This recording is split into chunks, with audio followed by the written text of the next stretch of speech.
This is Startup to Storefront. This episode is part of our continuing series centered around NFT communities. Like any other brand, creating a vibrant and engaged NFT community is no easy feat. Yet it is this trait that separates those with staying power from the ones that are only in it for the rug pull.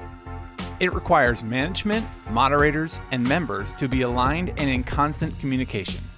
Our guest today is Lysandra Morris, founder of Nudie Community. She has built a fiercely loyal and motivated base through creative and intentional marketing, which led to selling out all 10,000 nudies in a matter of minutes. So listen in as we cover everything from why NFT communities are like high school cliques, why it's important to hire from within that community, and why your network is your net worth. Now, on to the episode. All right, welcome to the podcast. On today's show, NFTs, the Nudie Community founder, Lysandra. Thanks for joining.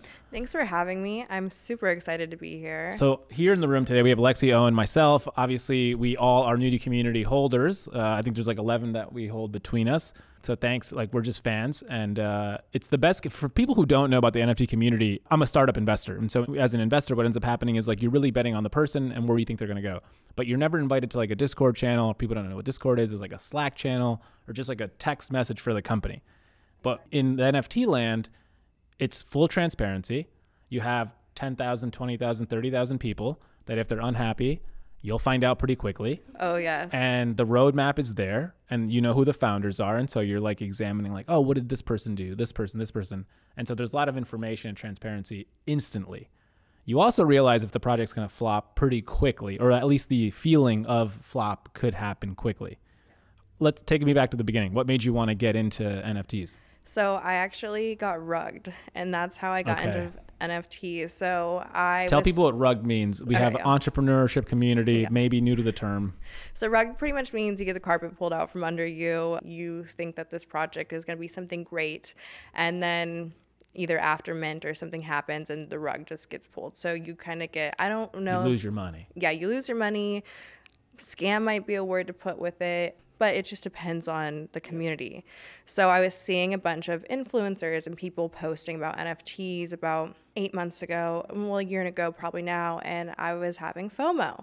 So I was like, you know what, I need to check this out. So I got onto Discord, and I thought Discord was only for gaming, silly me, and I got thrown into communities with 25,000 people, 50,000 people, and I was like, wow, am I like the last person to know that like this is going on? And I guess I wasn't. So and I didn't even know how to verify at the time, right? So I was like asking questions and asking help, and I bought into these projects without really knowing what an NFT was. And then I got scammed and rugged on quite a few. And that's when I decided to do the deep dive into NFTs, figuring out like what every utility is, you know, what's a good project, what's a red flag. And that's when I decided, you know what, I want to do this because I've always been, you know, kind of a startup founder myself. So I was like, you know what, I think I can do this, but I want to do this right where people will feel comfortable buying into a project. And that's where I thought like, okay, I need to put the perfect team together. And Haley was one of the first people that came to mind because she is a fashion designer. She's worked for Nike, Google, Coors, Xbox, L'Oreal, My Little Pony, you name it. She's done a collaboration with it. So she's kind of a collab queen. And I just personally love where she stood for morally. You know, she stands for body positivity. She stands for being inclusive. So that was the first stop, designer there. And then the second stop, I was looking for developers for a long time. And that's when I was scrolling on TikTok and I came across Katya, and she had a great following there and a great following on Instagram. And all the pieces kind of just aligned to make, you know, this, you know, women-led team. So you said you've always been a startup founder. Yeah. So can you give us a backstory on that? Like, what have you been doing before you got into nudies? Yeah, so before nudies, at 18, I opened up my first clothing store in Laguna Beach. I forgoed going to school and things like that. I was actually like a dropout. So I was like, you know, I have no other choice but to do things that I like and I need to make it. So it was actually very successful, but different things were happening in my life where I wanted to pivot away from kind of fashion. And that's when I went into music and arts and entertainment. And I was one of the operators of a arts and entertainment company that was just starting up. So I did everything for them on that end. And then I launched my own music career for a little bit. And then I went back to... As a singer, you would sing, or what was the... I was a rapper. A rapper? Oh, nice. Yes. Can you give us some? Oh no, I'm too shy for that. Wow. But that's where like the name Lachey comes from, and also like my That friends. was your, okay, got it. Yeah, Got it. that's like a little tidbit there. And other than that, though, I always had a bunch of different startups. So I currently have a pet line. It's called Pure Effect Pets. I also helped with a immune booster startup, and I was also on the operation sides for a lot of companies that were going public. So I do all their marketing, things like that, influencer marketing. So I've worked with or started over 8 startups, some successful, some not. I mean, that's how just the name of the game goes. But that definitely gave me like the knowledge to really put that into NFTs to like make it and to also have that drive. So when you started in October, the 3 of you get together, was the art clear to you at the time? Or were you like, what are we going to make? What was that like, the creative process there? Yeah, so before October, like I was already starting on the foundation. And then when I brought Haley on, we had a couple different ideas. So I initially really liked the hairless cat idea. And I had a couple different mocks made up prior by different artists. But then when me and Haley got on a phone call, she wanted to do 6 different characters. And we were going to do full body because she's very big on fashion. And then the more we dove into that, we're like, all right, this might be a little too crazy for the first time go here. And then we went back to the hairless cat idea. She loves cats personally. I own 3 hairless cats, so that's kind of the muses behind them. And they kind of just fell into place from there. And her best friend owns a hairless cat, so kind of was perfect. Yeah, I am not a cat guy in any capacity. And the fact that I own 6 of these things is like so fucking crazy, to be honest. It's like not a cat guy, but I actually do like the art. Well, now you're cat daddy. Now I'm a cat daddy. That sounds so sexy, cat daddy. It really does. Yeah. It got a nice spin to it. I do want to talk about the 22-minute sellout as well, because that's just so impressive in and of itself. But one of the things that I remember from your Twitter space, like the day you sold out, you said that people were coming to you the day before and the day of, saying that you weren't going to sell out, and you got emotional about it. You were saying like people were saying I wasn't going to succeed about it, and I want to know how that moment was like when you did sell out and you were like, oh shit, like I just proved them wrong. Yeah, it was actually crazy. So the night before, I was having DMs on Discord from people who have been in the industry and are like in whale groups and things like that, and they were telling me you're probably gonna have to burn 2,500, and I was mentally prepared for the best outcome. What did that mean though? So like that we wouldn't sell out. Okay. And it'd probably be like a long process for us to sell out 10,000. And so then the 2,500 would have to be burned in order to keep the collection's floor price going up and things like that, which a lot of collections have to do, especially sometimes when you have a 10,000 piece collection, you don't sell out. And, you know, those are like the realities you have to think of. You don't know what that's like though. I don't. I was going to say unfortunately, but no, it's very fortunate that we sold out so quickly. It was incredible. So I still feel like it hasn't sunken in that it sold out that quickly. The day of, everyone was celebrating, but I was still like behind the scenes, like doing everything. So it didn't really sink in 100%. I feel like I still haven't celebrated it, right? I feel like we all need to go out to drink sometimes and go celebrate it. So let's do that. But it was really cool. It was really cool just to see that the community rallied around and like all the hard work and all the effort and the sleepless nights, because I was literally getting maybe 2 to 3 hours a night of sleep. So was like Katya, so was Haley most nights. We didn't sleep. And especially leading up to it, it was insane. But it was also a blessing and a curse to sell out in 22 minutes. And I can cover that as well. Why a curse? So here's what a lot of people don't realize. And I think unless you're on the back end of it, you would never think of these types of things. So when you sell in 22 minutes, it's your NFT gets put onto like Icy Tools, gets put on all these top sites. So flippers go and buy. And people who are in alpha and whale groups, they get sent that project that morning because it's hot. And so they all buy in. So that means that 90% of the people that kind of bought that day had no idea about our project. Or like they're not in the Discord, they're not active community members. not at all. They're just flipping. Yeah, just flipping. Got it. And so the other portion of that is, since they don't know anything about the community, they're not attached, they're not emotionally attached. And since a lot of community members probably didn't think that it'd come in 22 minutes, they didn't get a chance to buy in that 22-minute window either. So the biggest thing that came out of that was the whales, right? And so what happens with whales is sometimes they'll buy off of metadata that isn't actually actualized, or they'll somehow get a leak to the metadata a few minutes before the general public does. So what they'll do is they will buy the ones that they find rare on like Rarity Sniper or Rarity Sniffer. And what happens is when we changed our metadata to be corrected after the fact, the whales were very upset. And I was getting DMs and things like that, like, what can you do to change the metadata back, or what can you do to change the rarity to be like when we first bought? And I got messages like, we will undercut you for infinity just for fun. And so I even at the time contemplated changing it and even contemplated changing the weights. But then I was like, you know what? I've never been one to rig anything. And I'm also a woman in NFTs, which is not huge. I'm not going to roll over now, especially in the beginning. So that kind of bit us in the butt that we didn't roll over. But it was super interesting to see that type of side of the industry, right? Because you hear about situations kind of like this happening in Web 2 and Web 3, you don't see everything that happens behind closed doors. So to have it happen to you, it's like, okay, you kind of have to learn to pivot, and like that's being reflected currently on pricing and things. So it's an interesting learning experience, and I can't wait to take it and, you know, utilize it in the future. So then how do you handle all the haters? Like, I see the comments in the Discord about like the floor is dropping.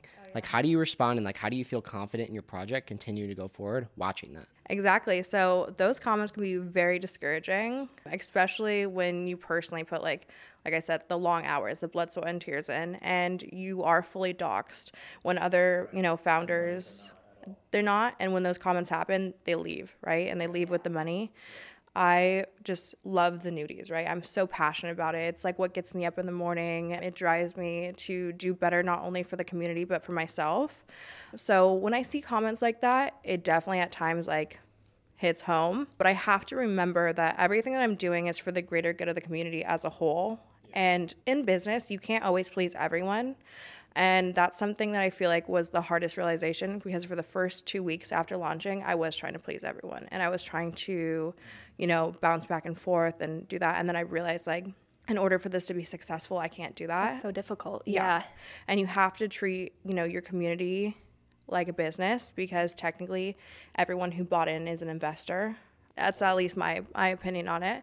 And so, you know, not everything that people buy into is successful, but you have to, as a founder, make it successful if you truly love something. How did you go about marketing it? And so I found out about it through an NFT on Instagram. I forget what page covered you guys, but that's how I found out. Was it at NFT?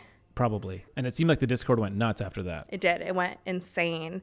So at NFT actually is no longer a page on there, but we were very fortunate because the new creative director that came on at the time, he was featuring women artists, and he reached out to us, and that was kind of, you know, history there where we were able to connect, and he was able to feature our project, and he was also featuring amazing women artists, which was honestly, I think, very refreshing for that page to see.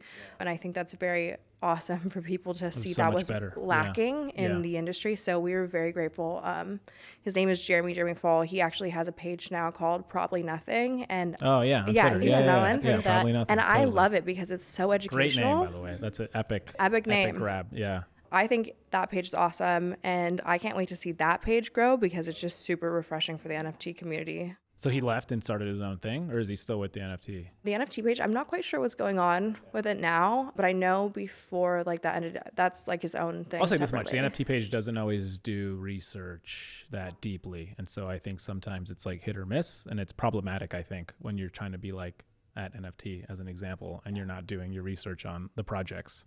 Exactly. So I feel like when people like that do take the time though to reach out to the founders and reach out to artists, like that sets apart from other people who are just, you know, willy-nilly putting anyone out there. Did you learn this all? Like, for example, like right now I'm in maybe 12, 13, 14 Discord, something like that. And so as I'm just analyzing them, startup investor. So I'm just like doing the calculus. And I'm like, the new community definitely has it right. Like, you guys have moderators, you guys are active all the time. You're creating content, which I think is something people don't, at least when I compare it to the other Discords, they don't do. And so you're creating community, you're creating content for the community to share. The Twitter raids are part of that, but it's like creative content. And so it's fun and it's new. Whereas on the other channels I'm in, it doesn't exist. And so is that something that you learned, or is that something that you were like, this is intuitively feels right? A mix. So before even starting our own Discord, I probably was a member of over like 90 Discords? Yeah, and I would go through them daily and like learn from them and like learn certain layouts that I liked, and also just kind of learn certain wordings for like the channels and stuff, and also watching like, you know, the different conversations being had. And I was also buying into some at the time too, but not obviously all 90. So the whole content part I think was really cool because it's kind of mixing Web 2 into Web 3, but in a different way, right? Because Web 2, you know, you want to put out good content. And I feel like for Web 3 at the time when we started, it kind of like wasn't there. So like making custom nudies for people, doing raids, I feel like people weren't necessarily doing that. Right. Especially on the Which is TikTok so dope, aspect. by the way. So smart. For sure. I've So never smart. seen that. And honestly, I have to give a lot of props to Haley there, because sometimes like the day of, I'll be like, we need a Justin Bieber one. Like, can you do this? He just bought a Bored Ape. And she's like, okay, I got you. And then here she is, like adding the tattoos even on the neck. And the Serena Williams one we did for the Girls and Women's in Sport Day, incredible. Like, she matched the necklaces. She had, you know, the whole outfit, even like the stripes, everything down to a T. She crushes it. So when I'm checking out NFT communities, like seeing the founders' docs is like a huge green flag. So I'm like, oh, there's accountability. They got skin in the game. Now the flip side is, you were talking earlier about how like some people are mad about the rarity and like the drop and things like that. Have you seen any negative consequences by being docked where people like try to connect with you in real life or anything like that? Not necessarily negative. So I've actually had a lot of positive feedback when people have met me in real life, and I haven't really had anything negative no matter like what the situation is, which is lucky. But I know on the flip side, like if it was a whole different situation, and I feel like if we didn't build such a great community, then who knows what could have happened, because I hear things like every day from certain people that have docs themselves. So I think I'm very fortunate that the community is how it is, and I kind of always wanted from day one everyone to be super respectful of each other. And there's always going to be futters and things like that, but the whole baseline was our community. If you're coming in, you kind of need to be respectful, and if you're not going to be respectful, we either have to put you on timeout or something like that. Let's talk about the roadmap. And so how did you guys go about that decision? Yeah, so the main thing I wanted was I wanted a community to be DAO based. So the initial roadmap was kind of some giveaways and things like that. But after the sellout was when I wanted to transfer into DAO, you know, having our DAO up and having voting. And I wanted that because I wanted everyone to kind of feel invested in decisions. Obviously, I wouldn't put things so in front of people that weren't able to be accomplished or just buzzwords for fun.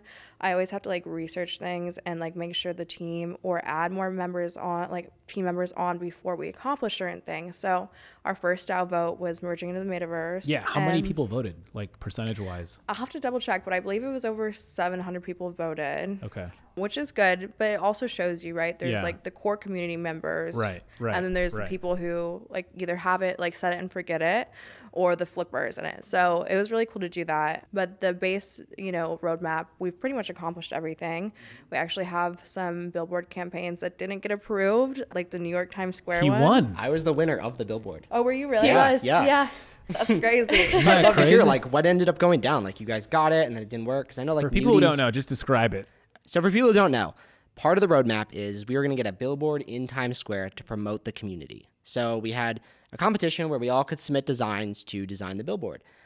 But the catch is that we can't have nudies on a billboard in Times Square, despite like that is the name of Like the the community. word is a no-no? The word is a no-no. Dumb. So what happens from there? Like what's the next step? Yeah, so actually the alternative route is, I know you guys see like in LA here in New York, there's posters flooded throughout the city, hundreds of them. So that's the route we're going to go next. We're going to paste up 1,000, and the vote's probably going to be whether people want to see it in LA or New York, because it's pretty much same pricing. LA, let's go. Gotta go LA. LA Right? for Go with sure. LA. I kind of like LA No-brainer. because, you know, It's also I not gotta- snowing, so the posters won't get ruined. That's true. And Yeah. a lot of them It's stay up ROI. for a while, you know. Sometimes they say like they won't even get plastered over for like 3 months, you know, for some, and that's exciting that you could be up for that long. Yeah. So is it going to be the same art?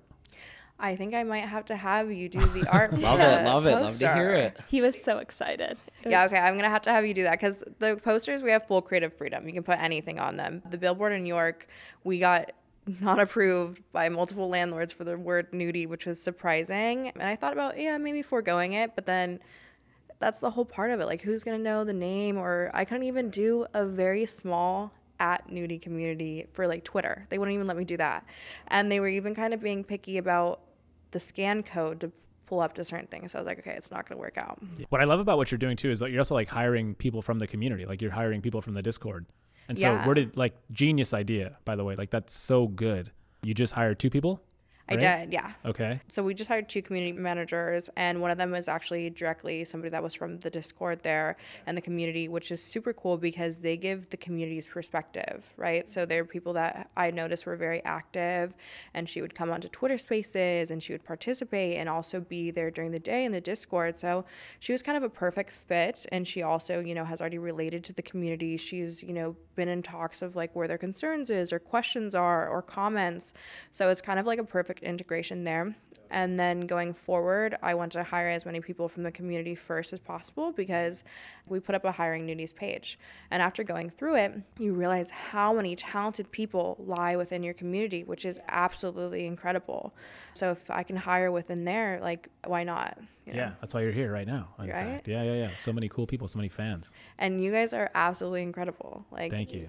I can't believe we got to connect like this, right? Because it's different, like being able to talk in Discord or other things, but then to meet in real life, it's super cool how NFTs are kind of bringing that together. I was in a Twitter space when I mentioned this space right Yeah. here, and I was like, then someone hit me up that was in that space, and they came and met with me here. Oh, wow. Yeah, like I think they're in Orange County also, actually. Like they drove here, and we just had a chat, and they were in real estate development also. See, And I was like, this is so crazy. you never know where like certain connections will like become or lie. So that's like the super cool thing about Twitter Spaces. Like yesterday I was at an NFT meetup.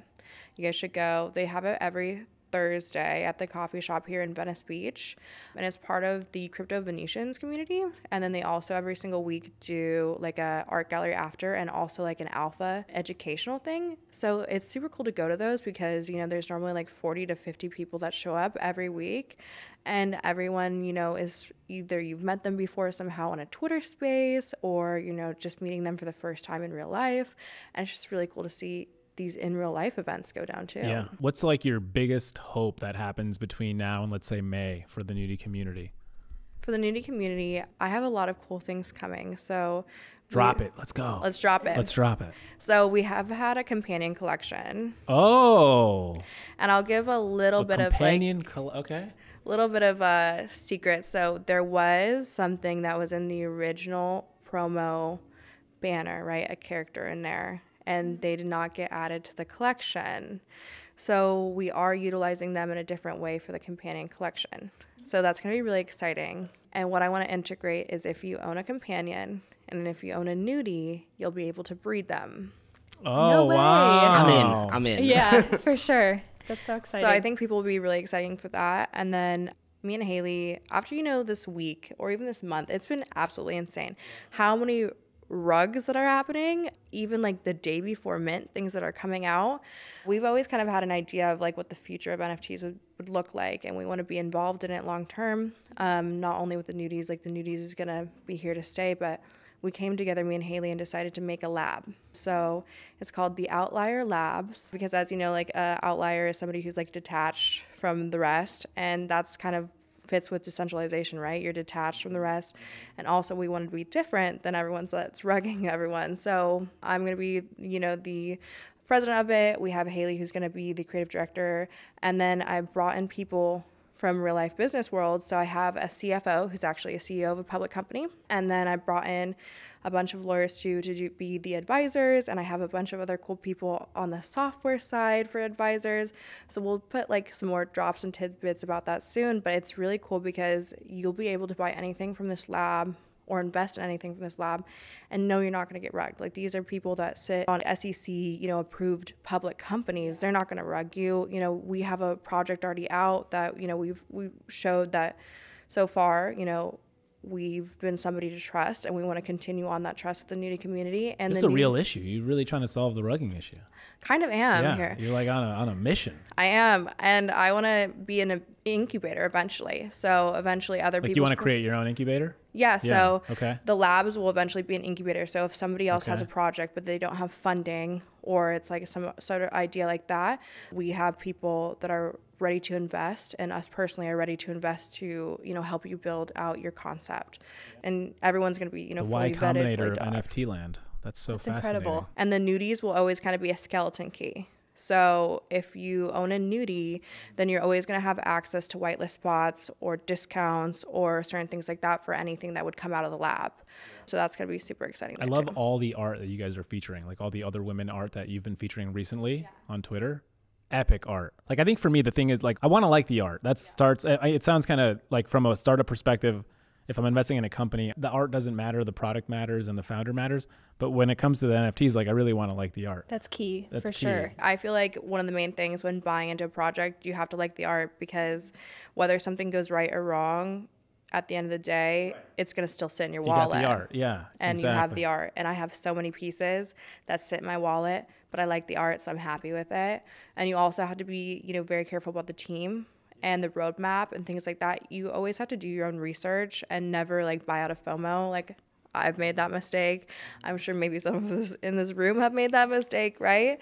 So art is very important. And so that's why we also want to highlight other female artists, like you said. And we have 4 artists that are, women in NFTs, and some that are coming new into the NFT world who are featured in our airdrop of all different sizes. So some have only following size of like 500 to 600 people, and some have 20,000, and just bringing together 4 different art styles to airdrop to the community. And we want to continue going with that and, spotlighting women. So every Wednesday we're buying a piece from a women-led community or women artists and giving it back to the community, and then doing a lot of like women-led community whitelist spots to everyone. So that's just something I feel like we can give back because we currently have the platform to do so. And so why not utilize it for good? And one of the things I said when we sold out was the sellout was not just for like me or the team, it was for all of women in NFTs, because we only make up 16% of the artists and 5% of the sales. And for me, that is way too low. And so to have that happen so quickly and to sell out and to do that as a woman in the space, you have to help others. So I was actually just going to bring up that statistic because to me, as a woman, that means a lot to me. So what can we do, including our listeners, what can they do to increase that number and turn it into something better? I feel like some of the main things is, if you see, women in NFTs, support them as much as you can, right? Yeah. So a retweet, a like, a comment on their art goes a long way. And if you are viable at the time to buy into their collection, do so. But I feel like even not on a financial side, just a support on social media goes a long way. Also sharing them, or for instance, if you see a comment or a post from a different community saying like, hey, we'd like to know about women artists, tag them there. There's so much to do on like a social media side. And then I feel like on a different side of things, just bringing more awareness to trying to not repeat our same mistakes that we made in Web 2 into Web 3, right? And being inclusive, not only for women, but like all genders, all communities, all races. So I feel like the more that we can try to include them into the conversation, the better. We were just talking about this, like right now, we were featuring this thing with Cat Footwear around like women in construction. And it's the same thing. It's like today people are talking about women, but they shouldn't. But it's always the first thing, right? It's like male dominated, then it becomes woman, then it becomes LGBTQA, and then it just continues to trickle down. And so it's like, while women have the spotlight, they also realize that they're just ushering in all these other groups later. Yeah. And I think that's like super powerful, and it's cool to see it. And you guys are kind of leading the charge in some way, or part of the charge. Yeah, and there's so many amazing women collections out there right now, some known, some not known. And, people like Fame Lady Squad, they've had their own trials and tribulations, right? And you can look at their chart and see how they're doing now and see the way that they've done things and structured things. It's amazing to see not only their perseverance, but, seeing their community rally around them. And then on the outside perspective, everyone that's come in to support them as well. So even communities that are at that size, or even ones that people don't know about, really cool. And it's also really cool seeing different celebrities organically endorse communities. Any celebrities on tap for you, for a nudie community? Paris Hilton owns 2. Is she going to go public though? When is she going to make the PFP? Right? Like, what are we doing? I wish. So Haley was super excited yesterday, actually, because she got a printout of it and she hung it up in her house. And it was actually Paris Hilton's birthday yesterday. But Paris has retweeted a couple of our tweets. She follows us. That's cool. Very awesome to have like a woman in NFTs supporting other women in NFTs. We've also, on our whitelist, I feel like we had probably 8 to 12 players from the Baltimore Ravens. Why is that? one of my close friends, he's friends with the brother of CoCab, and he kind of brought them in. And CoCab is super awesome. Like, he's a gentleman that, you know, has a charity for lupus, and, you know, he's super cool. And he just recently did the dive into NFTs. And so he kind of brought the whole team with him and was educating. That's pretty cool. Yeah. So I really love stories like that, right? So people from all different walks of life, all different professions are now dipping their toes into NFTs, which in my opinion is kind of going to be the future. How do you view like the future? Like right now, everything's on Ethereum, right? Everything. Do you view that changing? Do you think there's like if you were to launch a project maybe in, let's say, 4 or 5 months, do you think it's Solana? Do you think it's Cardano? Or do you just think Ethereum won and this is it? This is where it's going to stay for a while? I think Ethereum has won for now. I also think once like the 2.0 comes out, it's kind of going to maybe be game over. Like, they're going to definitely dominate the market, even though they already have.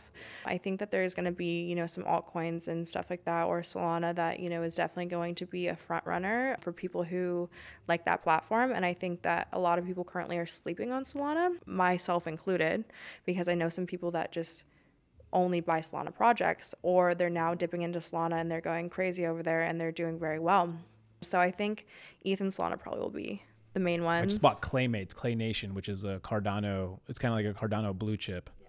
It's like top 5, but it's just interesting to see how these different networks operate. And what I learned is like, it's kind of like high school, where it's like the cool kids are over here and like the super nerdy tech kids are over here in Cardano land. And then like Solana is like kind of a hybrid of both. Yeah. And it's like super fascinating, but I'm like, I'm just going to play and see what happens. I have no idea. Right? I mean, it's totally different. Like, every single currency has kind of its own demographic, but every single community does too. Yeah. You know, you can be in some communities and they're like super like alpha. You can be in some that like are super tech. You can be in some that are like super like a mix of everyone. So it's just super interesting. And I feel like as more celebrities come in and as more big brands come into the space, I'm more curious to see where that's going to take it, because I think when that happens, it's going to be the real boom. And right now we're kind of at the infancy state. So to see where this is going to grow to, going to be really cool, right? Like, yeah, car note, prenups, house titles, you never know what could be next in NFTs. And I think it's really cool that art was the front runner, because in my opinion, it gave people an easy way in to understand, you know, the blockchain, or, you know, to understand how NFTs worked. So it was kind of easier and more digestible before coming in with like the serious stuff, which it could definitely be used in all different ways going forward, especially like in law and stuff. So I'm excited to see that in the future as well. So for people who do want to start their own NFT community, if they choose to do either Twitter Spaces or Discord, what's the best way for people to connect with that audience? Like, what do you recommend for them to get more involved in? Because you do a lot of Twitter Spaces and you're active in Discord as well, which is both great. But what have you found brings in the most engagement and connects with people the most? I would say Twitter Spaces. Like, if you're going to make an NFT community, or even right now, any sort of community, I would highly suggest Twitter Spaces. I wish that I would have hopped on it like a month sooner, like when I first launched the Discord, because I was kind of like, oh, not a big deal. No, when I dove in, it's a big deal. There's, you know, hundreds of people in rooms, even thousands of people in rooms at times, and you can literally connect with anyone that likes similar interests. So 100% do Twitter Spaces.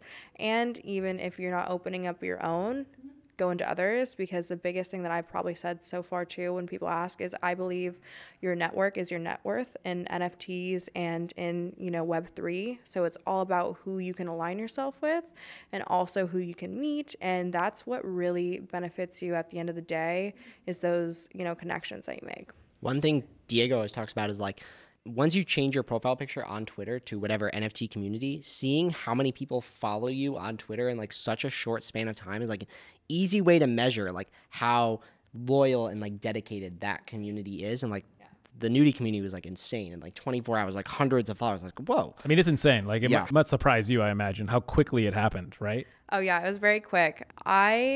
Beginning this, right, I was like, oh, we need to get certain numbers, we need to do certain things, like I need to have like a super hype community before launching. And then we totally pivoted towards, no, it needs to be organic. And then seeing how when we switched to being organic, those things that I originally wanted came into place naturally was absolutely incredible. So that's the biggest thing too, is like, if you are gonna start an NFT community, don't do paid promotions, don't do shilling, don't do things like that. just grind it out. People see through it too. Like that's the yeah. thing that bothers me. It's like it's so abundantly obvious what you're doing. Oh yeah, Right. That's so and important. it like you lose so much loyalty that now you have to crawl back from. yeah. Right. Like even if you just were like, oh, let's just try this, see what happens. It's like, no, you're negative 10. Now you got to do 14 things to get back. Right. So people like you.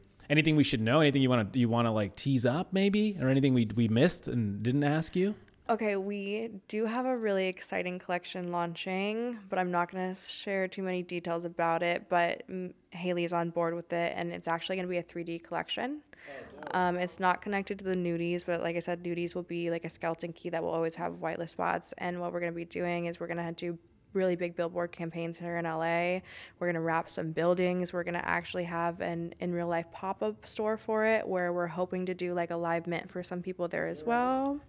And we're even ordering custom physical goods in. So we want to sell the physical goods that will go along with the collection. We should get like a 10-foot sculpture of a nudie We really should. and just like place it. Right there. And I really want one. Like I legitimately, like that corner to me says, bring a big piece of art. Yeah. That's You one need of something. one, super unique. I don't even like cats. I can't even believe I'm saying this. Like it's really that crazy. I'm like not a cat guy. Like I'm allergic, Oh, okay. but not to nudies. Not to nudies. Yeah, You know, which is so they're crazy. they're digital. They're not physical. You don't have to touch them. You know, you don't have to feed them or scoop their litter box. So it's perfect. Anything interesting that you learned, like in terms of who purchased, like what countries may have been involved that you would have thought, like, what the heck is this country doing here? But they're in. Oh, there's a lot of countries that you'd be surprised, you know, like there's a lot of people from China that came in. There's a lot of people from like Brazil, Argentina, Germany, all over that you'd never kind of expect. But then you're like, oh, wait, this is a global market. So, but when I was dealing with my own startups, you normally focus on like US Totally. or Plant your flag somewhere local. yeah, or local. So this is totally a whole different animal than a lot of things that I've done. And I want to say that this is probably the most successful thing I've done just based off of Kudos to everything. you. Crushing it. Thank you. I want to switch gears though. I know a lot of like the pressure is probably felt on you, right? Oh, So yeah. you're doing this. There's 3 of you, the founders, blah blah blah.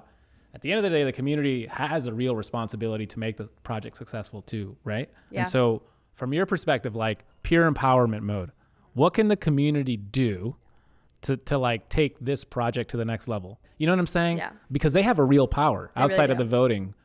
But what do you think they can do to like make this project just a slam dunk? That's something that's big, right? Because I feel like the community is your biggest marketers. And so I'm not going to say if they fall short or something like that, but if they are not doing their fullest to help, so it's kind of almost doing a disservice not only to themselves but to the community and your own wallet at the end of the day. So if you're in any community NFT wise and you really like and support them, the biggest thing you do is, you know, I know Discord announcements and things like that are annoying and sometimes you mute your notifications. Keep certain channels notifications on. Like keep the announcement page, even keep the tweets page. Whenever you see a tweet that they put out, you know, retweet it, like it, quote retweet it.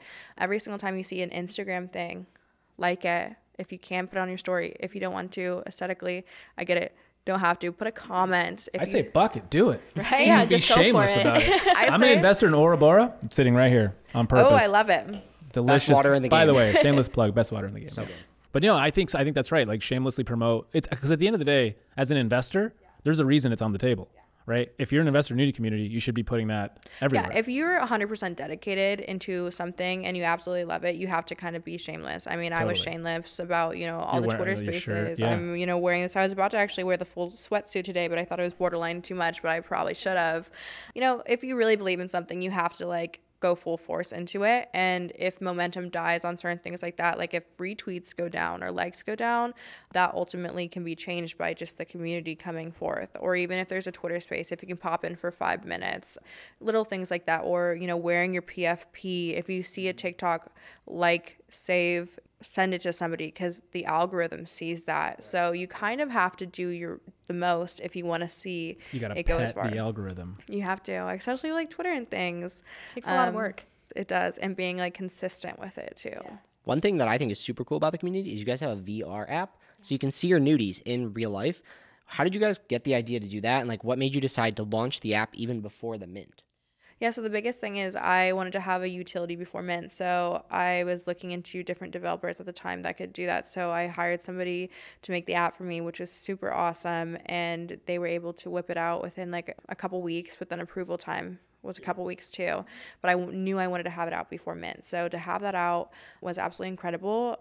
I'm not going to like shame other communities or anything like that, but if you don't have some sort of utility out before mint and you have all these big plans ahead, you really can. It's not like it's going to cost you an arm and a leg. You can do things that don't cost a lot of money. For instance, like our VR hangout, which was made on VR chat. That didn't cost a lot of money to build out. Technically, you could have a build out on VR chat for under $1,000 if you'd like to, or you could physically build it out yourself. You know, the app, different story, but still there's so many ways that you can find different people or even connect with different people before your things launch to have some sort of utility. And I think it's important, especially if you're going to be here, you know, taking people's money, I guess, in a sense, right, to help, you know, the future of the community. It's only kind of right to try to put your best efforts in or to have some utility beforehand. And I'm really hoping going forward, more communities will have a utility out before launch. Yeah. Well, listen, thank you for coming on the podcast. Thanks Tell for everyone where they having can me. buy and should buy a nudie. I mean, you can find your nudies on OpenSeas, and it's Nudie Community Official. So what you can see to make sure you're on the right page is that it will have our Twitter link to it, and it will have a check mark next to that. And then if you want to be ultra safe, which I always suggest, you can go onto our Twitter. And on our Twitter or even on our Instagram, which is @Nudie Community, we always have a link tree in the bios, and that has all the official links. So make sure you're not getting scammed out there. And on our Discord, we have an official link page as well. Thank you for coming on the podcast. Yeah, Thanks for you. having you. me. It was so much fun. That was our conversation with Lysandra Morris, founder of Nudie Community. We know there's a lot of interest in NFTs right now, and our goal is to inform and offer insight as we shift to Web3. Since you've made it this far, I'm guessing you enjoy our show, so consider subscribing if you're not already, or better yet, leaving us a review on Apple or Spotify. It's one of the best and easiest ways you can support us. We are at Startup Storefront on every social media platform except Twitter, where you can find us at STS Podcast LA. The Startup Storefront team consists of Diego Torres Palma, Natalia Capolini, Lexi Jameson, Owen Capolini, and me, Nick Conrad. Our music is by Double Touch. Thank you for listening, and we'll see you next time.